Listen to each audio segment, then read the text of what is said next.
எங்கள் அப்பாவுக்கு என்ன டாக்டர் ஆக்கணும்னு ஆசை. 300 ரூபா பணத்தை வச்சுக்கிட்டேன். முடியுமா? அது மெடிக்கல் காலேஜை பார்த்தாங்க.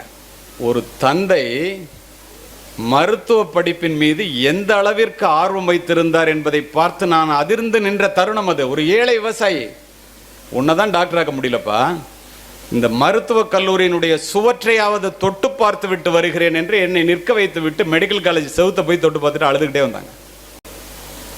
ஆடி போய்விட்டேன்.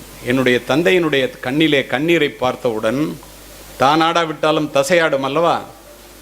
இதற்காக இந்த இடத்துல இதை பதிவு செய்கின்றேன் தெரியுமா?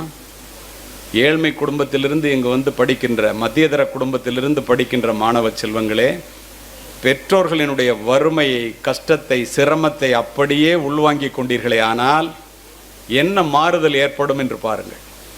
நானும் என்னுடைய மனைவியும் இந்த சம்பவத்தை என்னுடைய பிள்ளைகளிடம் சொல்லி சொல்லி வளர்த்த காரணத்தினால், அவர்களும் படித்த காரணத்தினால், இன்று என்னுடைய வீட்டிலே 4 மருத்துவர்கள். நான் ஒரு மருத்துவமனைக்கு சொந்தக்காரன். அத்துணைக்கும் காரணம், அத்துணை பேர் முதுகலை படித்தவர்கள். முதுகலை படிப்பை மெரிட்டில் படித்தவங்க,